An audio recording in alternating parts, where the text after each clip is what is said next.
Kenya में ढल रहा सूरज अंधेरी रात का स्वागत कर रहा है और साथ ला रहा है मौत, जिसका सामना आप जागती आंखों से तो क्या सपनों में भी नहीं करना चाहेंगे। इस अनजान मौत से बेखबर यह Kenya Uganda railway construction workers खर्राटे लेकर सो रहे हैं। उनके टेंट के बाहर कुछ हलचल हो रहा है। तभी अचानक एक शेर टेंट के कैनवास को चीरता हुआ टेंट के अंदर घुसता है और एक कंस्ट्रक्शन वर्कर के पैर को पकड़कर घनी जंगल में घसीटता हुआ ले जाता है। इस हादसे के बाद वह मैन ईटिंग लायन कई सालों तक किसी को नजर नहीं आया। वाइल्ड कैट एक्सपर्ट्स इस उलझन में पड़े हुए हैं कि आखिर ऐसा क्या हो गया जिससे कि यह लायंस अपने नेचुरल फूड को छोड़कर मैन ईटर बन गए, यानी आदमखोर बन गए। कहानी है दो शेरों की जिन्होंने केन्या में मौत का ऐसा तांडव मचाया जिसे आज तक पूरी दुनिया याद करती है। इन्हीं दो आदमखोर शेरों को हम मैन ईटिंग लायंस ऑफ सावो के नाम से जानते हैं। बने रहिए वीडियो के अंत तक, जिसमें हम जानेंगे कैसे अंत हुआ इन दो मैन ईटिंग लायंस का, कितने लोगों की जान इन्होंने ली, सब कुछ। अगर अभी तक चैनल को सब्सक्राइब नहीं किया है तो कर दें, क्योंकि आप देख रहे हैं facts phylum the kingdom of amazing animal facts. समय है सन 1898 का, जब केन्या और उगांडा के बीच रेलवे ब्रिज के कंस्ट्रक्शन का काम चल रहा था और उसी समय इन दो शेरों का जानलेवा हमला शुरू हुआ था। Lieutenant colonel John Patterson construction site पर सिविल इंजीनियर के तौर पर आए, जिन्हें ब्रिज के कंस्ट्रक्शन का देखरेख के लिए भेजा गया था। कुछ ही दिनों बाद उनकी देखरेख में काम कर रहे मजदूरों में से एक गायब हो गया। बहुत खोजने के बाद उस मजदूर की लाश बहुत ही दिल दहलाने वाली अवस्था में पाई गई। शेर ने उस मजदूर की शरीर से सारा गोश्त नोचकर खा चुका था। इस आदमखोर शेर के डर से मजदूरों की हालत खराब होती जा रही थी। इसी डर को खत्म करने के लिए पैटरसन जंगल में निकल पड़े मैन ईटिंग लायंस की तलाश में। लेकिन पैटरसन को इन दो शेरों के बजाय कई और लाश मिले। अगले 9 महीनों तक रेलवे वर्कर्स एक अस्थायी डर में किसी तरह काम करके रोजी रोटी चला रहे थे, क्योंकि धीरे धीरे इन दो बेलगाम आदमखोर शेरों का हमला तेज होता जा रहा था। अंधेरी रात में सावो लायंस मजदूरों के कैंप में घुस जाते थे और दोनों लायंस एक एक मजदूर को घसीटकर घनी जंगलों में ले जाते थे और खा जाते थे। सच तो यह है कि इस जंगल में यह आदमखोर शेर सोते नहीं थे और शिकार करने के बाद बहुत तेजी से इंसानी मांस का दावत उड़ाते थे, और ये शेर इतने चालाक थे कि एक सबूत नहीं छोड़ते थे। बढ़ते हमले को देखते हुए रेलवे वर्कर्स ने कैंप को चारों तरफ से घेराबंदी करने का फैसला किया और इसके साथ ही मजदूरों ने रात में जाकर बारी बारी से रखवाली करने का भी फैसला किया। लेकिन सवाल आता है, कौन करेगा यह काम रात में जागने का?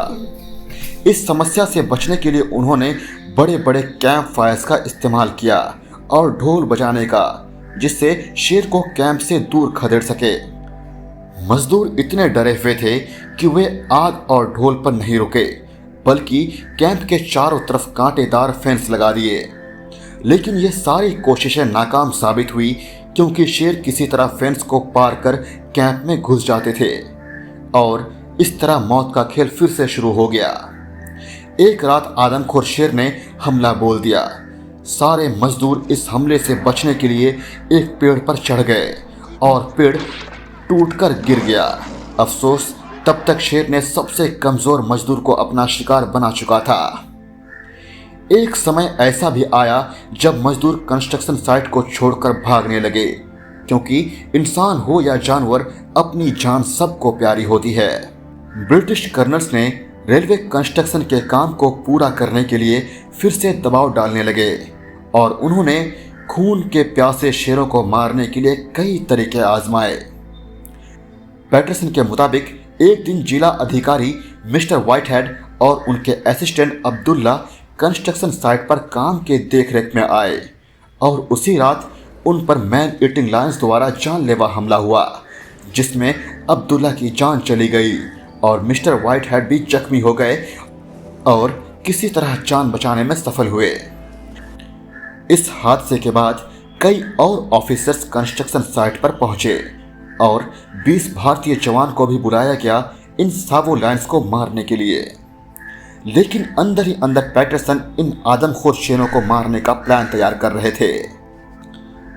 पैटरसन प्रोजेक्ट सुपरवाइजर तो थे ही, साथ ही उनके पास टाइगर्स का शिकार करने का भी काबिलियत था, जो उन्होंने सीखी थी इंडिया में अपनी मिलिट्री सर्विस के दौरान। जैसे जैसे शेर ने घात लगाकर हमला करना शुरू किया, पैटरसन ने भी वापसी में शेरों पर घात लगाकर हमला करने का प्लान बना लिया, जिसके तहत वे पेड़ पर चढ़कर घंटों शेर को ढूंढते थे और उन्हें फंसाने के लिए जाल बिछाते थे। कई असफल प्रयास के बाद फाइनली एक दिन पैटरसन ने उन 2 शेरों में से एक के पैर पर गोली मारने में कामयाबी हासिल कर ली, लेकिन वह घायल शेर किसी तरह बच निकला। लेकिन दिसंबर 1898 में फाइनली पैटरसन ने उन 2 मैन ईटिंग लायंस में से एक को मार गिराया। उस शेर का आकार 8 फीट 9 इंच लंबा था, जिसे उठाकर कैंप तक जाने के लिए 8 आदमी की जरूरत पड़ी। पहले शेर को मारने के बाद पैटरसन ने दूसरे शेर को भी 20 दिन के अंदर ही मार डाला। इन 2 आदमखोर जानवरों के मौत के 2 महीने बाद रेलवे ब्रिज बनकर तैयार हो गया। वो अलग बात है, वर्ल्ड वॉर 1 में यह ब्रिज टूट गया। पैटरसन ने शेर की खाल को अपने घर के फ्लोर में 25 साल तक रखा, जिसे बाद में उसने शिकागो म्यूजियम को बेच दिया। अब सवाल आता है कि क्यों सावो लायंस अपने नेचुरल डाइट को छोड़कर मैन ईटर्स बन गए थे। एक्सपर्ट्स की माने तो मैन ईटिंग बिहेवियर की वजह होती है उनके इकोसिस्टम में नेचुरल प्रे की कमी। सावो लायंस के समय केन्या में 13 साल तक सूखा रहा, जिसकी वजह से नेचुरल प्रे कम हो गए और लायंस इंसानों पर हमला शुरू कर दिए, क्योंकि इंसान इजी टारगेट होते हैं as compare to other animals. और दूसरी वजह यह भी थी कि सावो लायंस के समय एक रिंडरपेस्ट नाम वायरस कैटल्स को बीमार कर रहा था, जिसे शेर खाना नहीं चाहते, और इस वायरस की वजह से डेफिनेटली नेचुरल प्रे काफी कम हो गए थे और इनकी वजह से मैन ईटिंग बिहेवियर डेवलप हुआ था। मैन ईटिंग लायंस ऑफ सावो पे एक बहुत ही अच्छी बुक भी है, जिसका लिंक मैंने डिस्क्रिप्शन में दे दिया है। अगर आप बुक पढ़ने में इंटरेस्टेड हैं और ज़्यादा जानना चाहते हैं इस लायन के बारे में, तो प्लीज़ आप वहाँ से खरीद सकते हैं। गाइस, वीडियो अच्छी लगी हो तो लाइक करें, शेयर करें और कमेंट में यह बताएं कि अगर आप पे लायन का हमला हो जाए तो आप कैसे सर्वाइव करेंगे, या फिर आप मुझे यह बता सकते हैं कि how to survive lion attack पे मैं वीडियो बनाऊं या ना बनाऊं।